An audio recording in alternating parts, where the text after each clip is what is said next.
Foodies, welcome to மிஃபா சமையல். என்ன பாயசம்னாவே சேமியா தான் ஞாபகம் வருதா? வாங்க அதில் ஒரு ஹெல்தி ட்விஸ்ட் கொடுத்து மக்கானாவை சேர்த்து க்ரீமியான டெலிஷியஸாக ஒரு மக்கானா சேமியா பாயசம் தான் செய்ய போகிறோம். வித் லெஸ் எஃபர்ட் ஆனால் செம்ம டேஸ்ட்.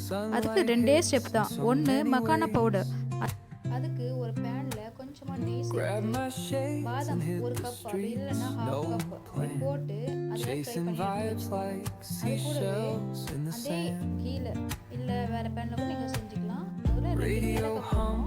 ஏன்னா ஸ்மெல் வரும்ல, அதனால வந்து 2 ஏலக்காய் போடணும். அது கூடவே ஒரு கப் மக்கானா எடுத்துருக்கேன். அது மெஷர்மெண்ட் கப் வந்து ஒரே கப் தான் நான் மெயின்டைன் பண்ணுறேன். ஸோ அந்த அளவு பார்த்துக்கோங்க. மக்கானா வந்து நம்ம ரோஸ்ட் பண்ணி ஃப்ரை ஆகிடும். ஸோ இது நம்ம ஃப்ரை பண்ணி வச்சது எல்லாத்தையும் எடுத்து மிக்ஸ் பண்ணி எடுத்து வச்சுக்கணும். இதில் ஸ்டெப் 1 கம்ப்ளீட் ஆகிடுது. பாருங்கள், நம்ம ஃப்ரை பண்ண பாதாம், அப்புறம் ஏலக்காய், அப்புறம் அந்த மக்கானா, இது எல்லாமே வந்து கீ வந்து அப்சர்வ் பண்ணியிருக்கோம். அதே மாதிரி நம்ம இது எல்லாமே பவுடராக்கி நல்லா ஃபைன் பவுடராக்கி எடுத்து வச்சுக்கணும். பாருங்கள், எல்லாத்தையும் சேர்த்து நான் பவுடராக்கி எடுத்து வச்சுக்கேன். அவள் தான் ஸ்டெப் 1 கம்ப்ளீட் ஆகிடுச்சு. இப்போ ஸ்டெப் 2, அதே பேனில் இப்போ நம்ம பாயசம் செய்ய போகிறோம். அதுக்கு ஃபஸ்ட்டே சேமியாவை இந்த நெய்யில் வறுத்தி எடுத்து வச்சுக்கணும்.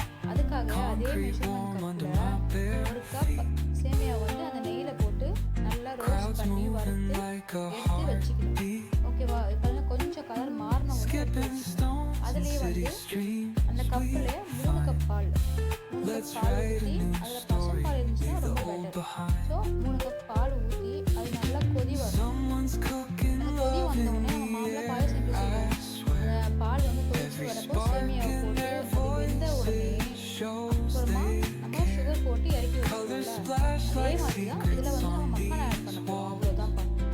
பாருங்கள், பால் வந்து கொதிச்சு வர்றப்போ நம்ம வறுத்து வச்ச சேமியாவை வந்து அதில் மிக்ஸ் பண்ணுறோம். அதை மிக்ஸ் பண்ணி பாலோடு சேர்த்து கலக்கி விட்டுக்கணும். ஓகேவா? இப்போ மக்கானா வந்து ரொம்ப ஹெல்தி. அதே மாதிரி பசங்க வந்து சாப்பிடல அப்படின்னா நீங்கள் இது மாதிரி செஞ்சு கொடுக்கலாம். இதில் நம்ம எல்லாமே ஹெல்தி தான் சேர்த்துருக்கோம். பால், அப்புறம் மக்கானா, பாதாம், கீ எல்லாமே வந்து ஹெல்தி கொடுத்தோம்.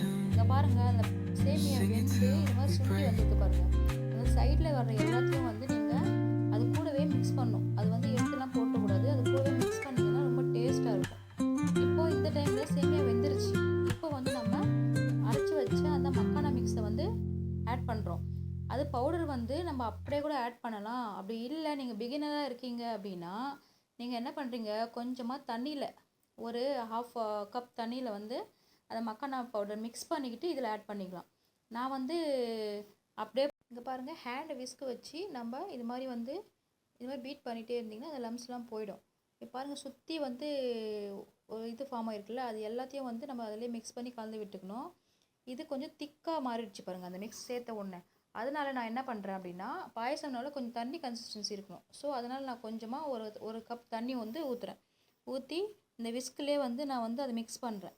மிக்ஸ் பண்ணிவிட்டு இப்போது இந்த டைமில் மில்க் மேட் நம்ம கொஞ்சமாக போடுறேன். மில்க் மேட் எவ்வளோ அப்படின்னா, அதில் 1/4 கப்பு நம்ம எடுத்துருக்கோம்ல கப்பு, அதில் வந்து 1/4 கப் வந்து மில்க் மேட் போட்டு அந்த விஸ்க்லே வந்து நம்ம வந்து இது பண்ணுறேன். ஏன் அப்படின்னா இந்த சேமியாவும் வந்து அப்போ உடையாது. ஓகேவா? சேமியாவும் உடையாது, நல்லாயிருக்கும். இப்போது கடைசி ஃபைனல் ஸ்டேஜ் நம்ம நாட்டு சர்க்கரை சேர்க்குறோம். நாட்டு சர்க்கரை வந்து நான் இங்கே கப் காமிக்கல, ஆனால் வந்து நீங்கள் 1 கப் ஆட் பண்ணிக்கோங்க. நம்ம எடுத்துருக்கோம்ல மெஷர்மெண்ட் கப்பு, அதில் 1 கப்பு வந்து நாட்டு சர்க்கரை போட்டு அந்த விஸ்க்லேயே வந்து நீங்கள் நல்லா அந்த பாயசத்தை வந்து மிக்ஸ் பண்ணி விடுங்க. அவ்வளோதான், ரெடி. இப்போ பாருங்கள், கொஞ்சம் கலர் மாறி இருக்கும். ஏன்னா நாட்டு சர்க்கரை போட்டிருக்கோம்ல, அப்போ கலர் மாறி இருக்கும். இந்த ஸ்டேஜில் நீங்கள் எந்த நட்ஸ் வேணாலும் நீங்கள் சேர்த்துக்கலாம். ஃபுட்டீஸ், ட்ரை பண்ண போகிறீங்களா? அவ்வளோதான். லைக் பண்ணுங்கள், ஷேர் பண்ணுங்கள், மறக்காமல் சப்ஸ்கிரைப் பண்ணுங்கள். Thank you foodies.